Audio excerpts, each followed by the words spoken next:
Bonjour, j'ai un message digne d'un week-end de Pentecôte, tellement la puissance par l'Esprit est évidente. Alors, nous allons commencer la lecture par Jean, chapitre 9, au verset 39. Jésus dit : « Je suis venu dans ce monde pour un jugement. » On a l'habitude de citer le fameux verset de Jean 3,16 pour annoncer l'amour de Dieu. Mais on se préserve de certains versets gênants, comme celui-ci, qui annoncent pourtant sa justice. Écoutez Jean 3,18. « Celui qui croit en lui n'est point jugé, mais celui qui ne croit pas est déjà jugé, parce qu'il n'a pas cru au nom du Fils unique de Dieu. » On voit bien que l'amour de Dieu s'annonce avec sa justice. Sinon, si on met d'un côté la justice, de l'autre côté l'amour de Dieu, on n'amène qu'une seule dimension de la vérité, et par conséquent, un faux évangile. Bien sûr, il y a des versets, des mots prononcés par Jésus qui font toujours aussi peur. Mais osons-nous nous regarder en face et nous poser la véritable question du pourquoi nous font-ils toujours aussi peur. Ici, la mission de Jésus, en Jean 9, 39, est clairement annoncée. Il vient pour un jugement. Derrière ce mot, il y a inévitablement d'autres mots qui viennent résonner à notre pensée.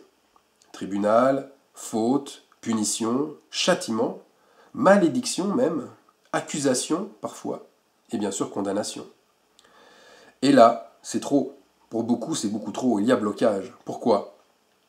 Parce que l'Évangile annonce une bonne nouvelle, celle d'un salut universel obtenu par grâce, gratuitement. Et là, c'est le contraire. Jésus nous annonce la perdition pour certains. Alors, est-ce qu'il y a contradiction ? Est-ce qu'il y a mauvaise nouvelle ? Ben non, Jésus annonce ici sa justice. Reprenons le contexte de Jean chapitre 9. Jésus nous dit qu'il est venu redonner aux aveugles la vue. Notre Dieu s'adresse bien à des infirmes, à des malades, à des nécessiteux qui ont perdu la vue. Il s'adresse donc à des personnes qui ont conscience qu'ils ont absolument besoin des autres. Elles ont absolument besoin d'aide. Êtes-vous maintenant dans le besoin ? Avez-vous besoin d'aide ? Avez-vous soif de guérison et de renouveau ? Le constat actuel, malheureusement, c'est que parmi les croyants qui attendent le retour de Jésus, beaucoup ne sont pas dans cet état. Ils n'ont pas vraiment soif. Ils se trouvent, eux, en bonne santé spirituelle, et parfois même physique, ou si ce n'est pas le cas, ils se contentent de leur état. En tout cas, ils se croient prêts, car ils pensent qu'ils ont déjà reçu beaucoup de lui. Alors ils attendent là, confiants, que leur état actuel va leur permettre de voir Jésus. Ils sont convaincus que le fait de savoir qu'il revient, c'est un signe suffisant. Ils pensent aussi que consacrer chaque semaine un moment ou plusieurs moments à écouter un prédicateur, c'est aussi un signe suffisant. Et enfin, ils voient que leurs moments forts de louange, qu'ils élèvent vers le Seigneur, sont un signe de bonne santé spirituelle. Alors si vous êtes, vous aussi, dans ce cas-là, vous vous mettez le doigt dans l'œil et l'expression tombe pile à propos. Ça veut dire que vous croyez voir, mais vous êtes aveugle. Vous vous mentez à vous-même. Jésus va même plus loin. Il dit, si vous étiez aveugle, vous n'auriez pas de péché. Mais maintenant, vous dites, nous voyons. C'est pour cela que votre péché subsiste. Alors d'ailleurs, les religieux de l'époque se trahissent par leurs questions. Nous aussi sommes-nous aveugles ? Demande-t-il à Jésus. Quand ils posent la question, ils ont déjà la réponse en eux. Ils pensent suffisamment connaître Dieu pour y voir assez clair. Quelle suffisance, quelle autosuffisance. Pourtant, quand Jésus vient annoncer un jugement, il y a cette phrase choc qu'il prononce. « Je suis venu dans ce monde pour que ceux qui voient deviennent aveugles. » À l'évidence, notre Jésus, rempli d'amour, ne souhaite pas que tous se convertissent. Reprenant le prophète Ésaïe, il se justifie sur l'emploi des paraboles. Pourquoi Jésus utilise-t-il des paraboles ? Les paraboles ont un but d'aveuglement, afin qu'en voyant, ils voient et n'aperçoivent point, et qu'en entendant, ils entendent et ne comprennent point, de peur qu'ils ne se convertissent et que les péchés ne leur soient pardonnés. Eh bien, ces croyants aveugles qui croient voir n'entrent pas par la porte de la bergerie. Ils n'entrent pas par la porte. il l'escalade pour rentrer. C'est vraiment différent. Et Jésus dit de ces croyants aveugles qu'ils sont comme des voleurs et des brigands. Dans Jean chapitre 10, Jésus nous dit, bien sûr, c'est lui la porte, et que le salut passe par lui et lui seul, et donc par cette porte. Mais si on regarde bien, ces religieux-là préfèrent y rentrer par eux-mêmes. Ils savent pertinemment que passer par la porte leur demandera de s'humilier, de se repentir, de beaucoup renoncer, et cela continuellement. En fait, c'est vraiment tout ce qu'ils détestent au plus profond d'eux-mêmes. Ils sont alors dans la bergerie, mais ils sont comme des loups, comme des mercenaires, cherchant à dévorer, à disperser et à détruire, car ils veulent imposer, par la force, leur religion, imposer leur tradition, imposer leur sainte doctrine aux autres. Mais la bonne nouvelle n'est pas entachée. La bonne nouvelle de l'Évangile est ici. Écoutez bien. Jean l'apôtre nous dit, chapitre 10, au verset 19, « Il y eut à nouveau division parmi le peuple à cause de ces paroles, à cause des paroles de Jésus. » Eh bien, la bonne nouvelle, curieusement, elle est dans la division et non dans l'unité. Jésus, tout comme Moïse, vient séparer les eaux amères d'un côté et les eaux pures de l'autre. La bonne nouvelle, c'est que Jésus vient briser les enclos. La bonne nouvelle, c'est que ceux qui entendent ces paroles, ceux qui reconnaissent sa voix, ne suivront point un étranger. Ils savent que Jésus les connaît intimement, puisqu'il les appelle par leur nom. Ils savent enfin qu'ils sont élus, parce qu'ils ne seront pas séduits. Alors remarquons un détail, qui n'en est plus un maintenant.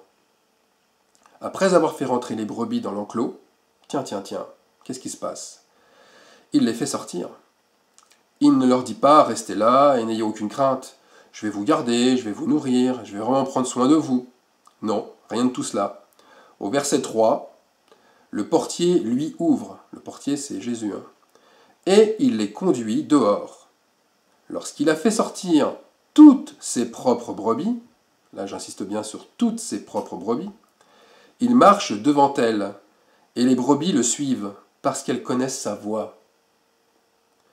Est-ce qu'il n'a pas agi de la sorte avec nous? Alors on continue. Jésus dit au verset 16 qu'il y a plusieurs enclos, c'est-à-dire qu'il y a plusieurs assemblées réunies en son nom et qui portent son nom. La bergerie qu'il fait référence en premier, bien sûr, c'est celle d'Israël. Mais les autres bergeries, ce sont toujours Israël. Mais Israël dispersé dans les nations. Si vous lisez mon précédent message, ou si vous l'écoutez, ce sont ceux dont les noms sont écrits sur le bois de Juda qu'il vient chercher dans les différents enclos. Alors, premièrement, qu'est-ce que fait Jésus? Il nous emmène dans une bergerie, dans une église, dans une assemblée, où il existe toutes sortes de croyants, des vrais croyants, des soi-disant croyants, et même des non-croyants. Puis, à un moment donné de notre existence, il ouvre la porte et nous conduit dehors. Ça veut dire quoi? Ça veut dire qu'il crée lui-même une division. Il détruit lui-même le temple qui a été construit pour lui. Rappelons que le temple, c'est l'Église en tant qu'assemblée, mais c'est aussi le croyant par la repentance.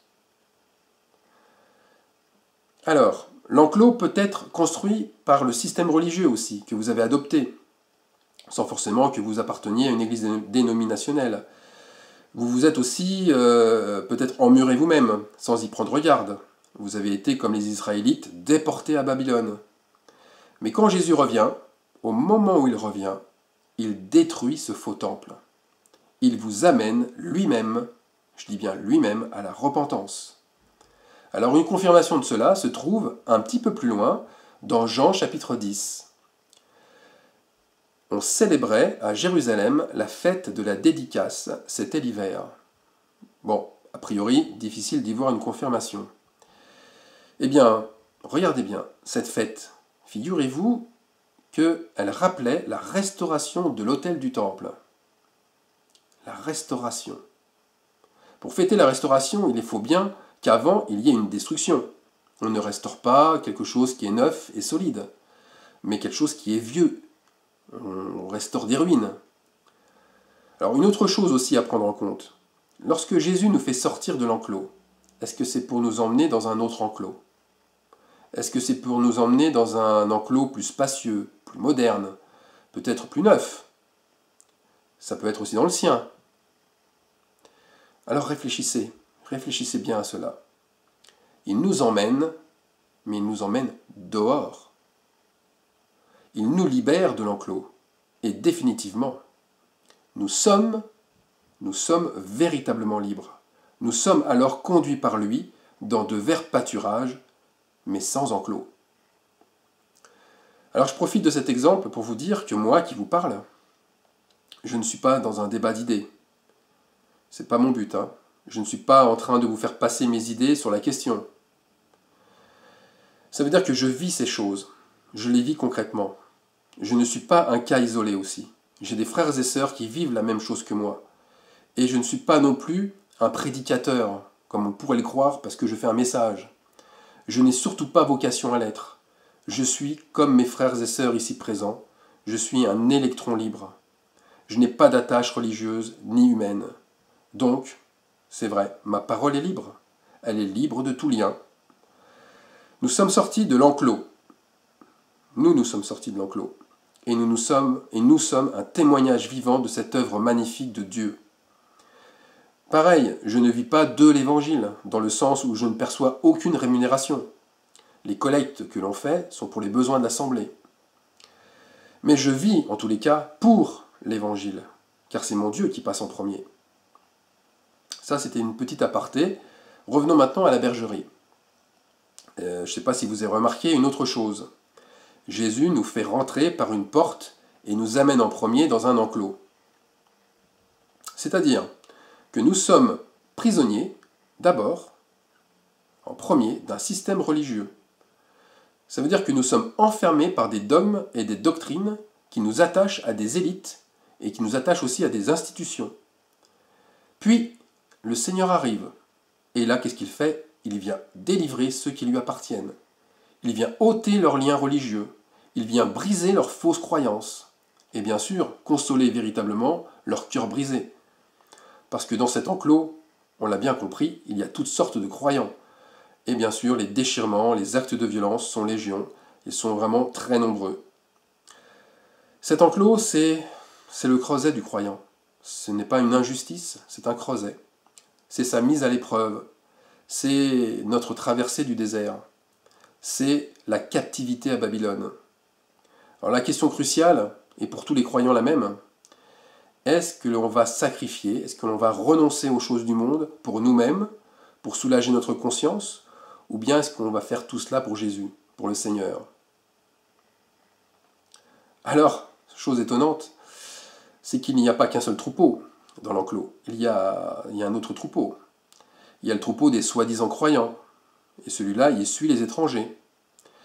Et bien entendu, en croyant suivre le bon berger. Alors comment reconnaître que l'on est dans l'illusion et qu'on ne suit pas le bon berger? Jésus nous donne la réponse, toujours dans le même chapitre, au chapitre 10 de Jean. Car le mercenaire s'enfuit dès que le loup arrive. Voilà le comportement. C'est-à-dire que dès qu'il se sent attaqué, dès qu'il se sent menacé, plutôt que de protéger les brebis en donnant sa vie pour elles, comme le ferait Jésus, et comme l'a fait Jésus, il va faire le contraire. Il va prendre ses jambes à son cou, il va s'enfuir, il va abandonner les brebis, ne faire aucun effort pour les reprendre. En fait, le mercenaire va même faire une action autre. Il va chercher à se faire protéger par les brebis qui restent. Il va se faire passer pour la cible principale de l'attaque du loup. C'est lui la victime. C'est lui qui a reçu le plus de coups. Et donc, c'est lui qui a besoin de protection. Il va centrer sur lui toute l'attention du troupeau restant. Au verset 12, voilà ce qui est écrit dans la version Sommer. Écoutez bien. Il s'empare de quelques-unes et disperse les autres. C'est clair. Hein? Et si on lit un peu plus loin au verset 13, cet homme agit ainsi parce qu'il est payé pour faire ce travail et qu'il n'a aucun souci des brebis. La traduction, pour nous, c'est évident, c'est des religieux professionnels. Ils reçoivent un salaire pour enseigner, mais c'est pas ça qui n'est pas juste. Ce qui n'est pas juste, c'est qu'ils se payent outre mesure, c'est qu'ils profitent de cette situation. Et en cela, ils ne sont plus au service de l'Évangile, ils sont au service, enfin ils ont mis, en tout cas, l'Évangile à leur service. Les paroles de Jésus sont directes au verset 8. Vraiment directes, ils ne tournent pas autour du pot. Tous ceux qui sont venus avant moi sont des voleurs et des brigands. On voit donc que c'est des mercenaires. Et un mercenaire a un mobile, c'est celui de l'argent. Il sert Mammon plutôt que Dieu. Donc, si on remarque bien les choses, eh bien Jésus a volontairement laissé le troupeau à l'ennemi. Il a annoncé ces choses dès le départ. Il ne nous a pas pris au dépourvu. Dès le livre de la Genèse, on voit bien que la femme sera blessée au talon. Ça, c'est une conséquence de la chute d'Adam et Ève. On remarque bien que l'Église sera boiteuse. Elle ne marche pas fidèlement et derrière son Dieu. Hein. Non, ce n'est pas un geste inconsidéré que le Seigneur fait, loin de là. Jésus, il sait pertinemment, et il savait pertinemment que les cœurs seraient prêts lorsqu'il reviendrait. Qu'est-ce que c'est qu'un cœur prêt? C'est un cœur qui serait brisé. Alors, voilà la conclusion. La conclusion, c'est que le retour de Jésus se fait, mais il se fait dans la division. Il ne se fait pas dans l'unité. Il se fait dans un bruit de tonnerre, dans un tremblement de terre. En tous les cas, c'est bien comme cela que les croyants perçoivent cette épreuve. Je peux vous le dire. En tout cas, rappelez-vous Apocalypse, chapitre 8, au verset 5. Je lis, « L'ange prit l'encensoir, le remplit de braise ardente prise sur l'autel, et le lança sur la terre. Il y eut alors des coups de tonnerre, des voix, des éclairs et un tremblement de terre. L'autel, c'est l'autel des sacrifices, et il y a des prières des saints. Les braises ardentes, elles, ce sont les sacrifices des saints. Et les sacrifices, c'est leurs supplications, leurs souffrances, leurs oppressions, leurs cris de délivrance. Tout ça, ça forme un parfum qui monte jusqu'à Dieu. Et en retour, tout cela, ça va procurer une secousse chez les croyants. Et cette secousse, voulue par Dieu, bien sûr, c'est d'abord des prophéties. C'est ça l'écrit. Des révélations qui ébranlent la foi, sont des éclairs. Puis enfin, c'est une division. Et la division, c'est les tremblements de terre. Alors, il faut bien s'en rendre compte, c'est pendant ce moment de trouble intense que Jésus revient. C'est là que Jésus revient. Et Jésus continue ensuite en disant au peuple qui l'entoure et qui réclame de lui qu'il dévoile son identité, « Vous n'êtes pas de mes brebis. » Là aussi, quelle justice. C'est cinglant. Hein. « Vous n'êtes pas de mes brebis, car vous ne croyez pas ce que je vous dis, car vous ne comprenez pas. Vous ne reconnaissez pas ma voix. » Voilà ce que Jésus en fait annonce. Il ne cherche pas du tout à convaincre. Il ne cherche pas à trouver les arguments pour les convaincre de qui il est, mais il cherche à révéler, à mettre en lumière ce qui est vrai de ce qui est faux. Alors comme j'en avais parlé dans un ancien message sur la loi de l'attraction, il s'exerce entre Jésus et ceux qui lui appartiennent un véritable pouvoir d'attraction. Et c'est Jean 6, 44 qui nous en parle, on peut dire le mieux. « Nul ne peut venir à moi si le Père qui m'a envoyé ne l'attire. » On voit bien que ceux qui sont attirés savent où se trouve instinctivement la vérité. Ils reconnaissent la voie. Ils identifient le lieu où s'exerce l'amour entre les croyants. Le véritable amour, celui qui est agapé. Ils savent où se font les œuvres du Père. Chacun, en fait, va suivre instinctivement ce qui lui correspond. On trouve ce que l'on cherche, nous dit la Bible. Si on cherche à appartenir à un groupe bien identifié, bien organisé, qui nous apportera de la sécurité et apaisera notre conscience, la religion et ses enclos, ça correspond à notre besoin. Mais par contre, si on a soif de vérité, si on a soif d'amour, c'est Jésus, le Fils de Dieu, qui nous intéressera. Et on sera vraiment prêt à payer n'importe quel prix pour le suivre. Alors mes frères et sœurs, relevons la tête. Relevons la tête car notre délivrance approche. Non, non, non, elle n'approche pas. Elle n'approche pas. Elle a déjà eu lieu. Nous sommes déjà sortis de l'enclos. Nos liens ont été coupés. Nous sommes un peuple libre et soyons fiers, nous marchons derrière notre roi. Nous ne marchons pas à côté de notre roi, nous marchons derrière lui. C'est pas une petite distinction, c'est pas anodin. Regardez, l'Arche de l'Alliance. Elle précédait toujours le peuple dans son déplacement. C'est elle qui a traversé le Jourdain, mais en premier. Puis, si vous remarquez bien, c'est Josué et Israël ensuite. Il y a toujours un ordre divin. Ça se fait pas comme ça, hein, pas au hasard, hein, pas comme on veut. Le peuple suivait les pas, les traces laissées au sol.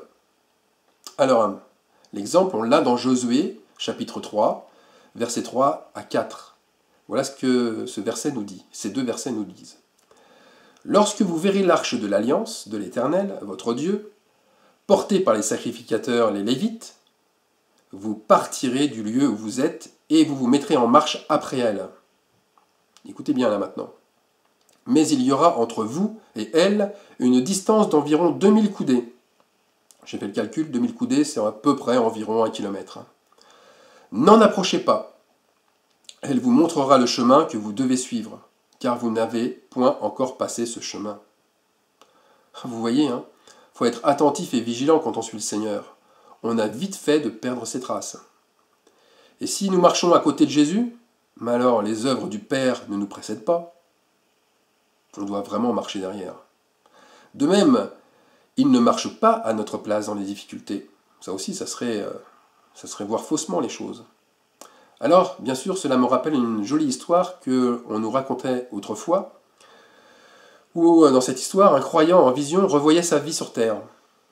Il voyait en fait 4 traces de pas au sol. On lui disait, ces 4 pas, ces 4 traces, ce sont celles de Dieu et les tiennes, qui sont côte à côte. Ah, mais regarde, parfois il ne voyait que seulement 2 traces.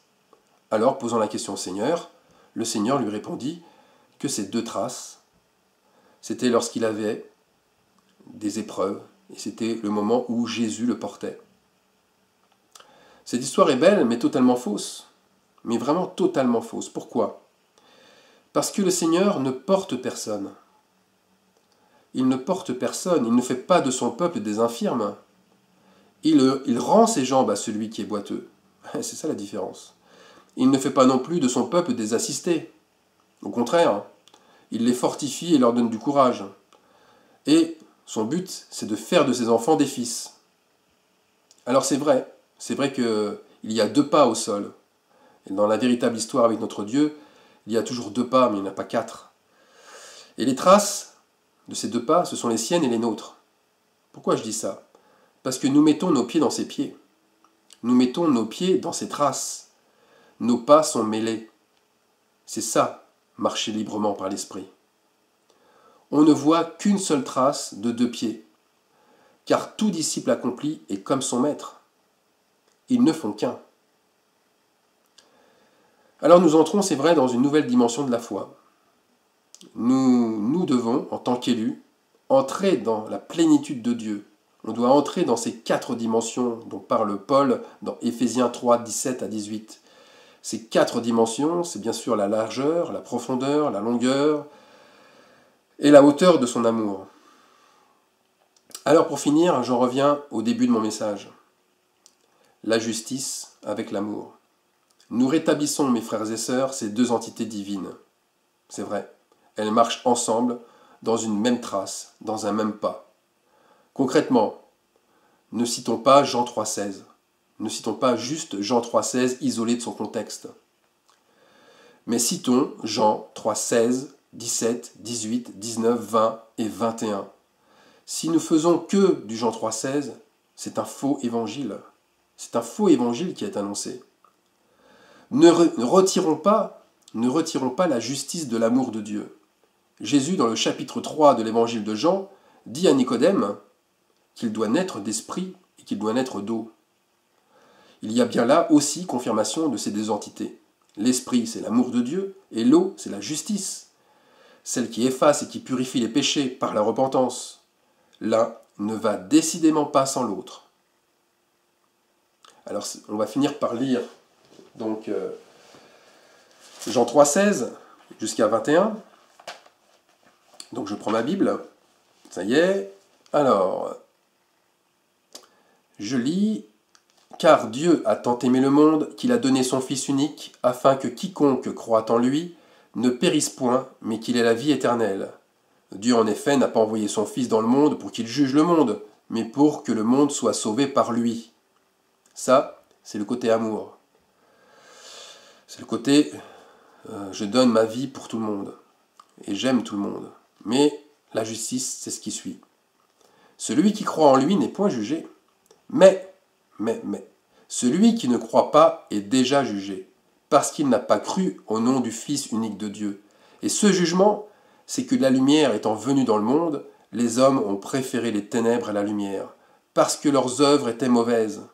Car quiconque fait le mal est la lumière, et ne vient point à la lumière, de peur que ses œuvres ne soient dévoilées. Mais celui qui agit selon la vérité vient à la lumière, afin que ses œuvres soient manifestées, parce qu'elles sont faites en Dieu. Voilà, il faut aller jusqu'à là pour bien comprendre ce qu'est l'amour et la justice de Dieu. Je vous remercie, bonne journée à tous, que le Seigneur vous bénisse, que la grâce et la paix vous accompagnent. Amen.